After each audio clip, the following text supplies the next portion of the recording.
We know that films are shot on a 2D plane.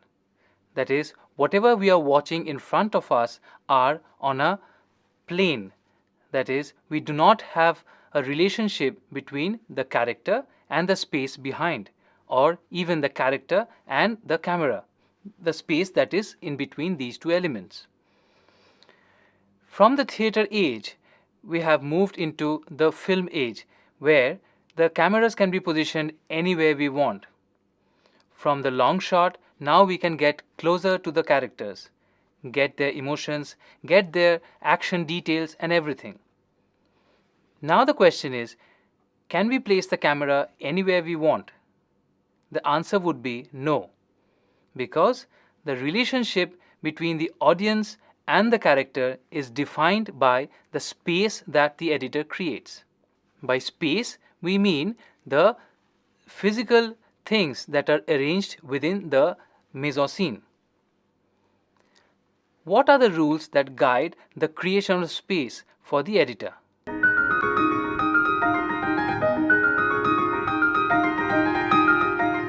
Let me give you an example of two people talking and you are watching the conversation as an observer.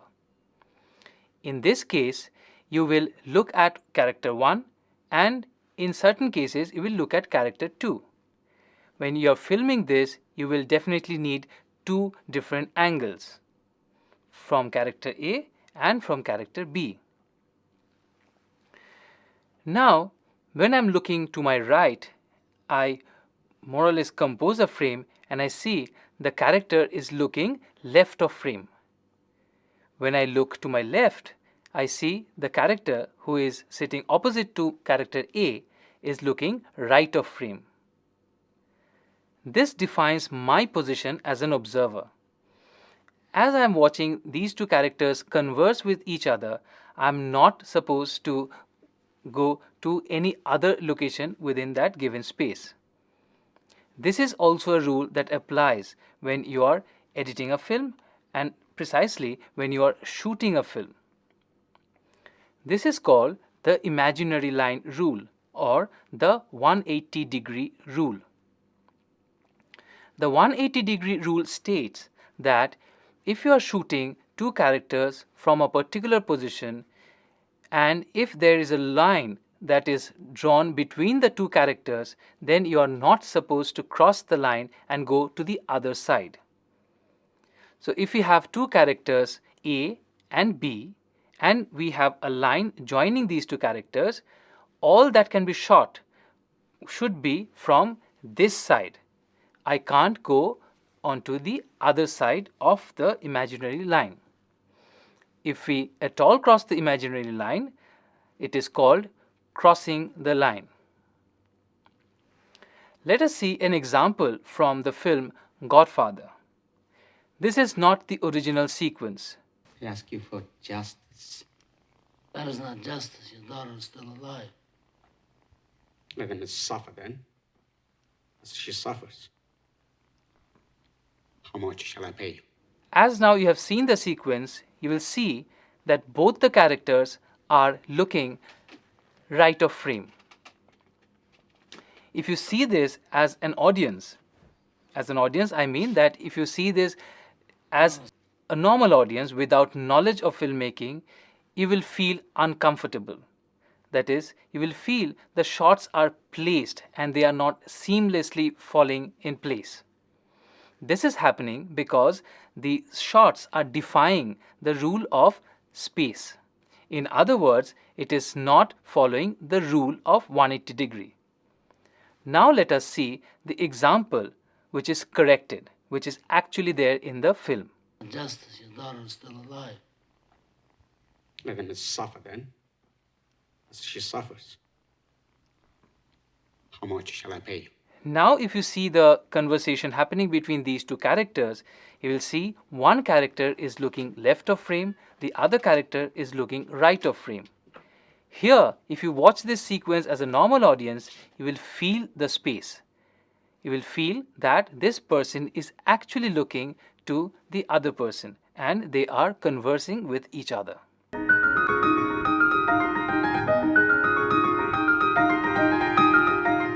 While maintaining the 180-degree axis rule, it is often seen that in certain films, the reference of the character who is back to camera is used as a reference. The part of his or her body is used as reference.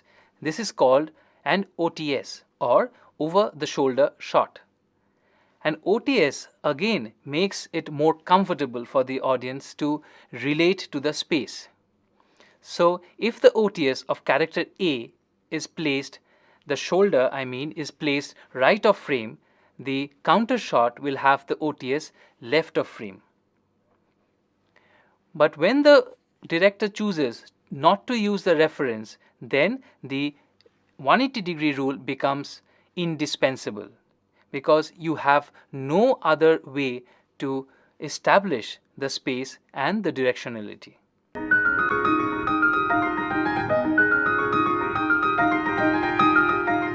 Many film directors like Ozu have opted to use the on the axis position of the camera on the imaginary line, which means the camera assumes exactly the position of the character, which is the end of the imaginary line.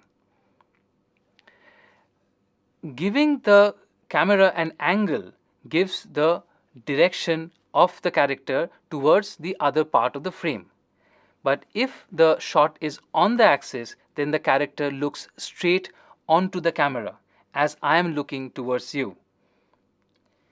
This does not have a technical problem, but the actor always looks into the camera, and the sense of directionality is minimized here. So the character can be facing any which way, and the director can choose any angle he wants, because the sense of space or sense of the imaginary line is actually gone in this case. Let us see an example from an Ozu film. Here you will see the characters actually sit on the axis. When we cut closer to these shots, then he chooses to use OTS, and then when he cuts close to the character, he chooses the on the axis position. Although if you look very carefully, the look is not straight into the camera, but a little pointing towards left and right respectively, but it's almost on the axis.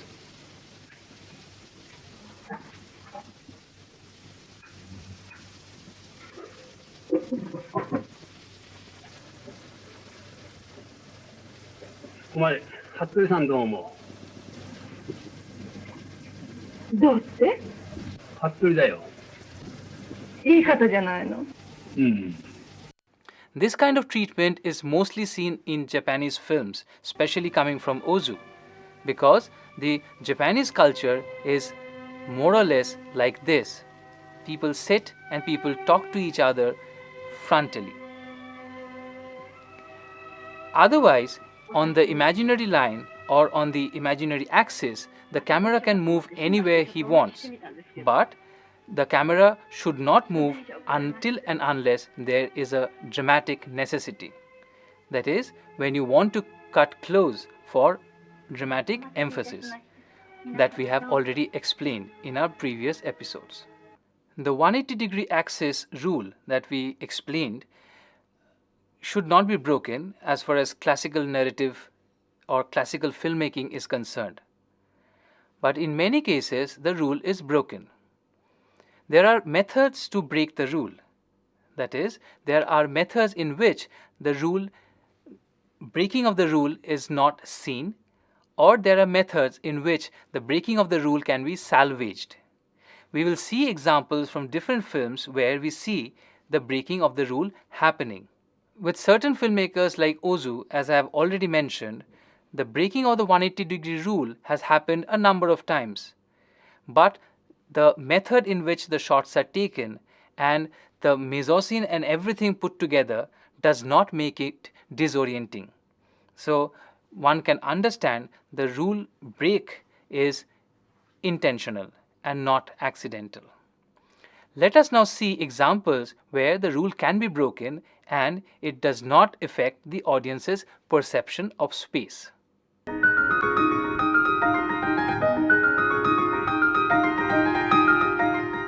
The first one is, let the audience know you are crossing the line. In the first sequence of the film Godfather, we will see when the two characters stand up, they actually cross the 180-degree line. In this example, we'll see that the camera observes the entire movement and these two characters shift their position from left to right to right to left, and we have arrived at a different axis position. Since the audience has gone through this entire experience of changing positions, it does not affect the feeling of the space. So this is a valid cinematic treatment. The rule is also broken in cases the action becomes dominant. Let us again see the first sequence of Godfather, where the character sitting opposite to Godfather stands up and walks up to Godfather and whispers something in his ears. The shot that follows is actually a violation of the 180-degree rule, but this happens on a dominant action. The action of that person getting close to Godfather's ears and whispering something. In this case, the shift of axis does not really disorient. Technically speaking, this is wrong, but this does not affect the audience. It becomes more entertaining and more informative as a cut. So this is valid.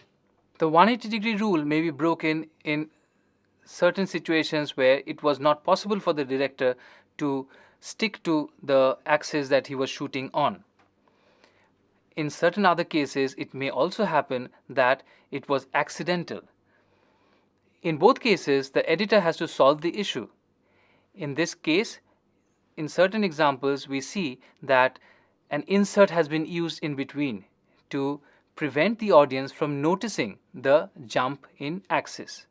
The audience is always not attentive enough to understand that the axis has actually changed.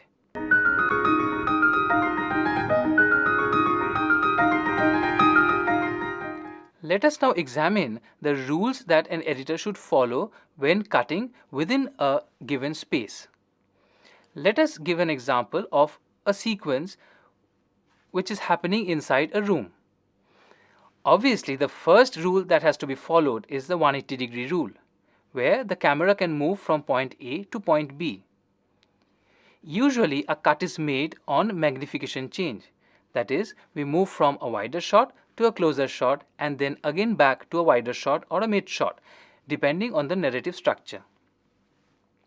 But if the director wants to move from point A to point B without changing the magnification, then the rule that applies here is called the 30-degree rule.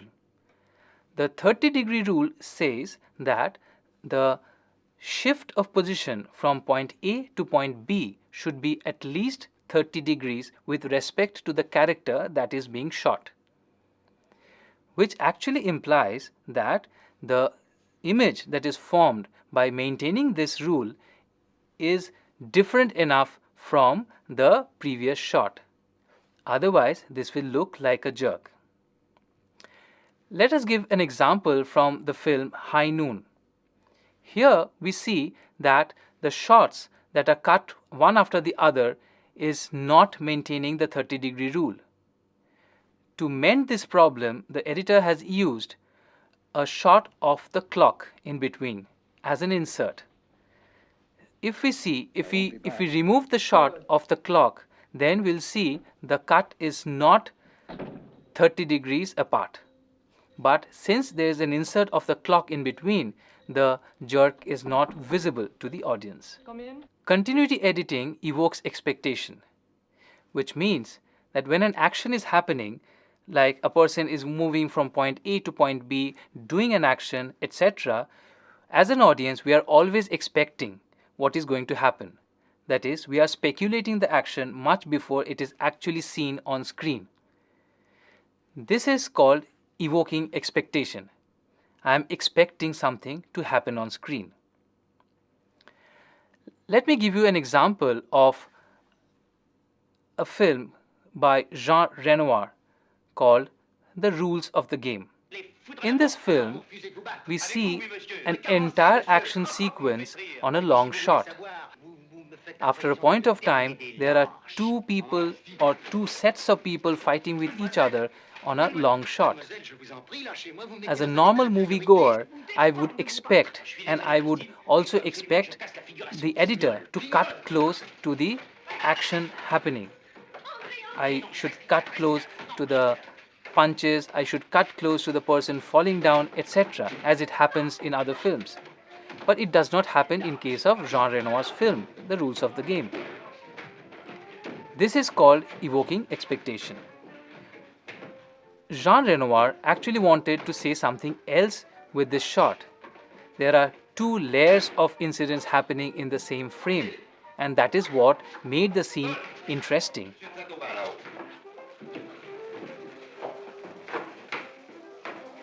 Another example can be given from the film Godfather, the first party sequence, where the cameraman was caught clicking pictures.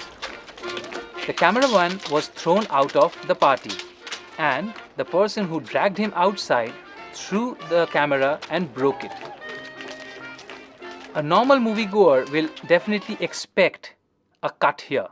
He will expect the cut of the camera falling and eventually breaking into pieces. But the director here preferred to keep out of it. In this case, the director wanted to minimize the sensation caused by the breaking of the camera. He wanted to prove that the cameraman was as unimportant as the camera. So he preferred a long shot than to cut to a closer shot. But all these sequences are working because the audience is expecting a cut. Since he is not getting the cut that he wants, he is trying to infer different narrative styles, different character politics, and so on and so forth. The cause-effect relationship between two shots are also important and things that the editor should think about. By cause-effect relationship, I mean that shot A and shot B is related with a cause and an effect. If shot A is the cause, shot B should be the effect, or vice versa. Let me give you an example from a film called Run Lola Run. Here, the girl who runs into her father's office enters her father's office, and as the conversation proceeds, she screams. Her scream makes a wall clock shatter into pieces. I would say the shot of the girl is the cause, where she's shouting, and the effect is the breaking of the glass of that particular wall clock. That is the effect. The effect is that the clock shattered into pieces. In the same sequence, if I reverse the order, that is, the girl enters her father's office, the conversation goes on, and the clock shot is placed first. The clock shatters for some reason, and then the girl shouts. In this particular example, the shot of the clock becomes the cause, and the shouting girl becomes the effect. So placement of shots in different orders changes the cause-effect relationship between two shots. Matching an action also creates the sense of space. When shot A's action continues to shot B, it also enhances the space or extends the space from space A to space B. In this example from the film High Noon, we see the lady at the reception. She inquires about certain lady staying upstairs, and she walks up the stairs. 3. Thank you.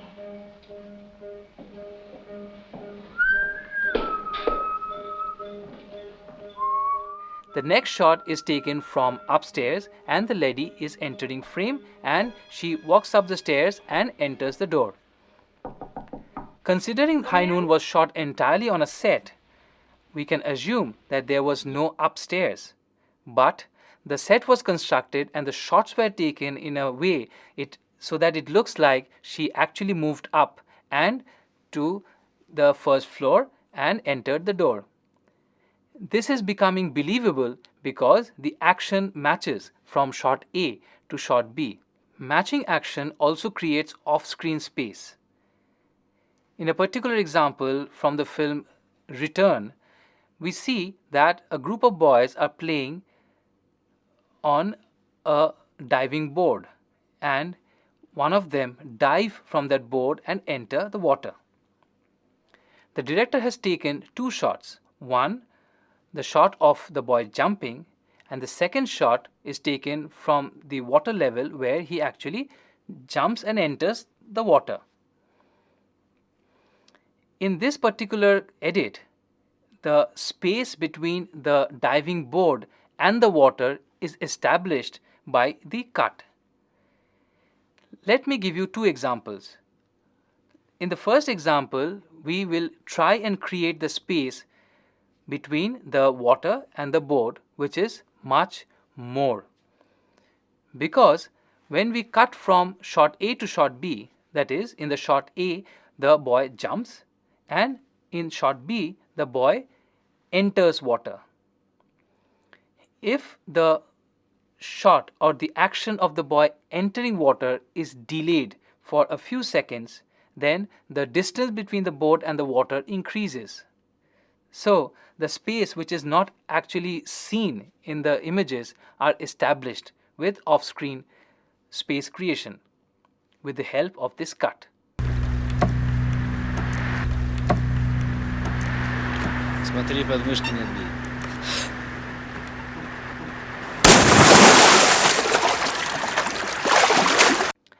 In the other example, which is actually the real example, where the boy dives from the diving board and enters the water immediately, which means that the distance between the board and the water is not much. With these examples, we can actually infer that the distance between the board and the water can be manipulated with your editing points. While talking about screen directionality, the main thing that comes in an editor's mind is the eyeline match. Eyeline match is said to have happened when the character is looking at the other character's eyes or certain elements. Let us see an example from the film High Noon again, where the character looks up and we have the shot of a clock. In this particular cut, if we see, the character who looks up looks above the camera position. That is, he is looking at something which is higher than him. This is followed by a shot of the clock which is taken from a low angle. That means that the thing, or the clock in this case, is being watched by somebody who is standing below the level of the clock. This is basically called eyeline match. We also have another example from the film High Noon, where the lady who is near the reception area looks up and we have an eyeline match with the character who is standing on the staircase. In both cases, the look of these characters match as required. Eyeline match as a method of storytelling was profusely used in the film called Rear Window by Alfred Hitchcock. In this film, an entire sequence of shots were placed on the basis of eyeline match. If you see the sequence of the telephone conversation that is happening between our protagonist and the person on the other side of the telephone, and the person is looking at the building just opposite to his, he is looking at different areas of the frame, and as he looks up, we have one family. As he looks down, we have another family, and as he looks straight, we have another family. So all these things establish that these families are placed on the other side of the house, and they are either from the first floor, second floor, rooftop, etc. All these things are happening naturally because the eyeline match is defining the space for the audience. Did I get the wrong day? No. No, wrong week. Next Wednesday, I emerge from this plaster cocoon. Oh, that's too bad, Jim. Well, I guess I can't be lucky every day. Forget I called. Yeah, I sure feel sorry for you, Gunnison. Must be rough on you, thinking of me wearing this cast for another whole week. Well, that 1 week is going to cost me my best photographer. And you a big assignment. Well, where? Now, there's no point in even talking about it. No, come on, where? Kashmir. Got a code tip from the bureau chief this morning. The place is about to go up in smoke. What did I tell you? Didn't I tell you that's the next place to watch? You did. Okay, when do I leave? Half hour, hour? With that cast on? You don't. Oh, stop sounding stuffy. I can take pictures from a Jeep or a water buffalo if necessary. You're too valuable to the magazine for us to play around with. I'll send Morgan or Lambert. Morgan or Lambert, that's fine. I get myself half killed for you, and you reward me by stealing my assignments. I didn't ask you to stand in the middle of that automobile racetrack. You asked for something dramatically different. You got it. So did you. Goodbye, Jeff. Now, wait a minute, Gunnison. Now, you've got to get me out of here. 6 weeks sitting in a 2-room apartment with nothing to do but look out the window at the neighbors. Goodbye, Jeff. Now, Gunnison, if you don't pull me out of this swamp of boredom, I'm going to do something drastic. Like what? Like what? I'm going to get married, and then I'll never be able to go anywhere. It's about time you got married, before you turn into a lonesome and bitter old man. From these examples, we can say that storytelling is all about editing. Editing actually narrates the story from one image to the other. Let me give you another example from the film Return. In this case, we have 2 shots. One is the boys are jumping from the board into the water. And we have another shot of the camera exploring the deep. These 2 shots can be placed in 2 different ways. One is where we place the shot of the underwater sequence before the boys dive. This will narrate a story in a way that there is something underwater who is waiting for the boys to jump into the water, and something else is going to happen.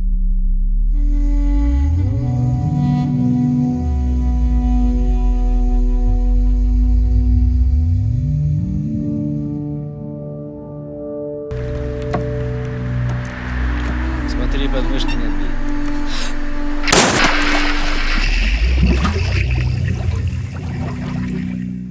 The other option is, let us place the diving shots first and then have the underwater sequence. In this case, the story changes.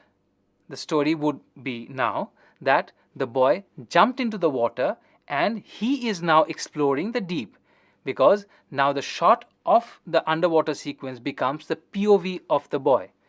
So in this episode, we saw how editing can change the narrative of a film. In the coming episodes, we'll talk about what are the different kinds of shots and what these shots actually mean when placed at a particular position within the narrative structure.